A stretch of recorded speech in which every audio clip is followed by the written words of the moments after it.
Hi everyone, I'm James Newman and you're watching Good Evening Europe. Good evening, Europe!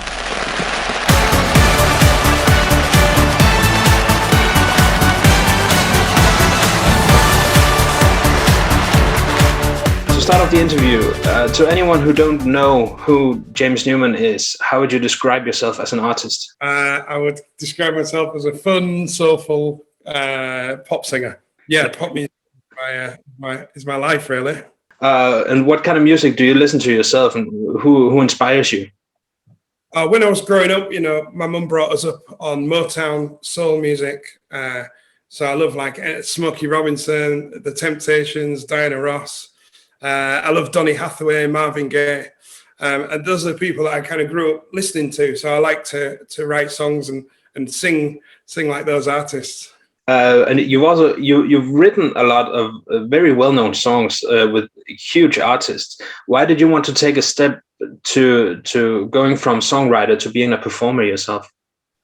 Well, ever since I was a little kid, I wanted to be a singer. I wanted to stand on stage and sing my own songs. And luckily, I got into songwriting when I moved to London, and obviously been able to write for lots of amazing people. But I got to a point where I really wanted to stand on stage and sing, because that feeling when you're singing to people is you can't beat it. So the opportunity to do something like Eurovision was like such a massive opportunity. I was like, I've got to do that.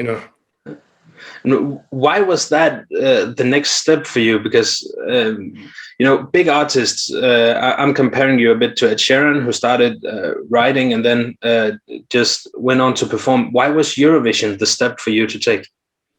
Well, I just signed my record deal to BMG Records, and then a few weeks later, they called me and said, "Hey James, this is a crazy question, but how would you feel about performing for the UK in Eurovision?" And I was like, "Wow, that's crazy," because I'd never thought about doing it. And then 180 million people watch you perform on the evening, and it's such a big festival and celebration of music. It just felt like something that would be amazing for my artist career and so much fun that I couldn't turn down the opportunity. So you didn't have any second thoughts about it? No way. I mean, like 180 million people watching you sing is not many artists get that opportunity.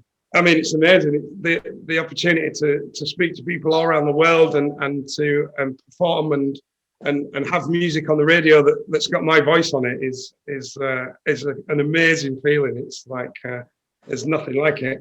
How much stage experience do you have? Well, I used to have a band when I was at university. We did like gigs around Newcastle where I lived, and then I had a song out with Armin van Buuren, which did really well in Holland and around Europe. And so I did like a summer of performing in Ibiza with Armin in front of like 5,000 people every Wednesday night, which was amazing. That experience of getting to perform to all them people was an education. I want to talk about you've actually been to Eurovision before as a songwriter. How was the experience back then? I never actually got to go to Eurovision, but I wrote a song for Ireland. But the experience was amazing. Just kind of glimpsing into that world and seeing how it all works and stuff. But until I kind of became the artist performing, I didn't realize what an amazing community of people it is and what a world I was stepping into. So yeah.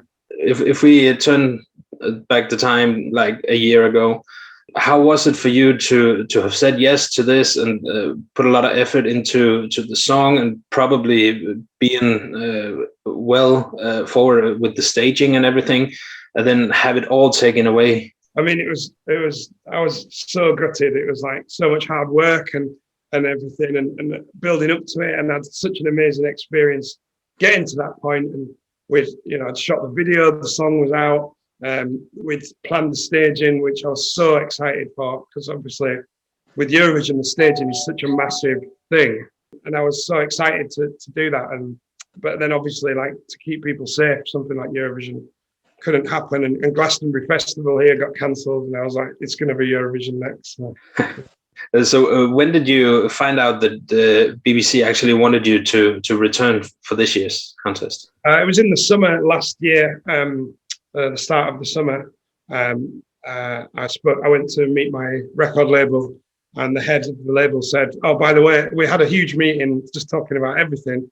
And then he said at the end of the meeting, "Oh, by the way, the BBC really wanted to do Eurovision." And I was like, "Oh my God, you could have told me before," because I was so excited to do it, and I wanted to finish what I'd started. So I was so happy to get the opportunity and be asked again. It's such an honor to be asked to do it. Yeah, it's going to be a different experience, because obviously I thought there was going to be like 20,000 people. Now, there's not going to be many people because of COVID. So, but I'm still standing on the stage and still doing the performance, and there's going to be all the lights and the whole atmosphere still. So, and for me, it's like there'll still be that feeling of all them people watching you perform. So it'll still be kind of scary, exciting. I'll be nervous.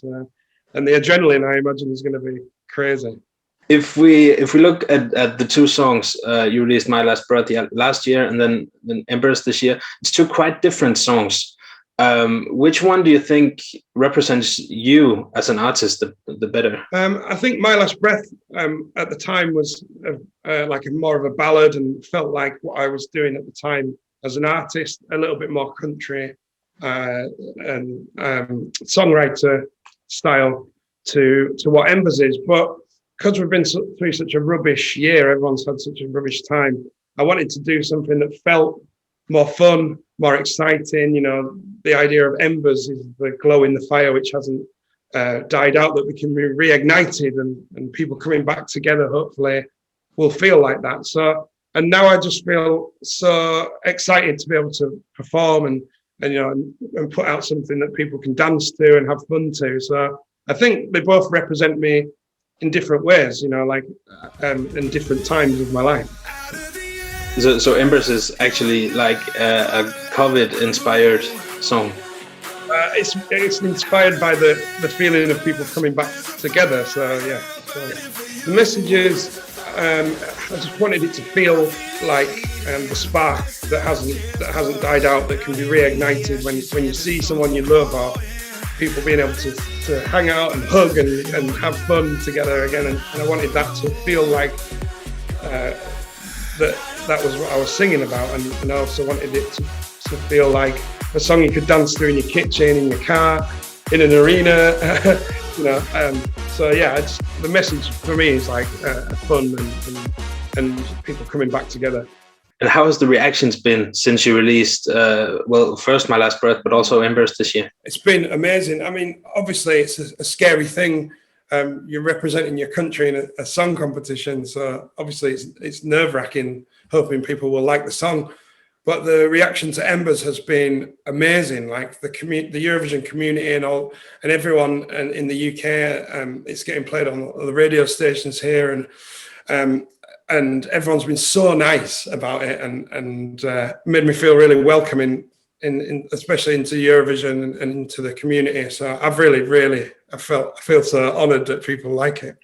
Are you going to keep being a part of the Eurovision community after this year's contest? Yeah, 100%. I feel like I need to experience more Eurovision, and hopefully next year it'll be back to normal, and I can hopefully I can go and meet people and have fun and go to parties and stuff. So yeah, definitely 100%.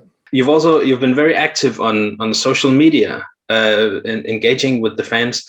What does that give you to interact with people, like on Instagram and Twitter? And to me, it's the main thing, because at the end of the day, fans of people who listen to your music, these people are, like everyone. Without people that want to listen to your music, then you're just singing to no one. So it's so nice to feel part of something, and part of on Twitter of fans and stuff, and I chat to them and like, just it's nice to feel involved with what people are saying and be a part of that, and like enjoy the fact that people are liking my music and be a part of that as well, because everyone's at home and I'm just in my house, and social media is a way that I can experience the actual feeling of what people think about my song and stuff. So yeah, it's really nice. There's one question I've been sitting on for a while, and every time I talk about you and Embers, it's coming up. You're bringing trumpets to Eurovision. Are you going to bring your musicians to the stage with you? I don't want to give away too much because obviously I want to keep it all a secret. But you know, there's going to be a lot of things happening on stage, and it's going to be fun. Yeah, it's going to be a party. Yeah. Before you got into Eurovision, is it something you've been watching or? Yeah, every year. I mean, you see it every year, and it's always so much fun to watch, and it's like a fun night on the TV. But I never knew how much of a world there was, you know, in Eurovision until I became a part of it. You know, there's so many amazing fans who live and breathe Eurovision, and it's like so nice to see because I love music and I love celebrating music and being part of a community of people, and that's what Eurovision is, and it's so welcoming and diverse and a fun place to be. So yeah, I'm definitely going to be totally delved into that world there. And what would it mean to you to bring, even if it's not the victory, but to bring a good result back to your country? I mean, it would mean so much because for me, I want to get across the message that Eurovision is this amazing competition, and there's so many good songs and so many acts. And it's such an amazing thing. And so, you know, to come back from like the last time we came last to kind of like show people that we actually care about the competition and that we're taking it seriously. And it would really it would mean a lot that, you know, people see that I really care about it. So yeah, anywhere apart from last would be amazing. Have you had a chance to listen to the other songs you're competing against? Yeah, there's so many good songs. I watched Melody Fest last week with Tusa. I love that song, Voices. I love Victoria, Growing Up is Getting Old. I love that song. Leslie Roy from Ireland. Obviously, I love the Danish song. It's the 80s one, which is really cool. So yeah, I love there's so many great songs and there's a lot of competition, definitely. If Embers isn't going to win, who do you see as your biggest competition? I think Sweden's a pretty big competition, right? They're kind of masters of Eurovision, and I really like that song. So yeah, definitely. And if we look above 21 and at the whole Eurovision history, do you have like a favorite Eurovision song? Yeah, there's so many. I love Heroes. I think is a great song. You know, we are heroes of our time.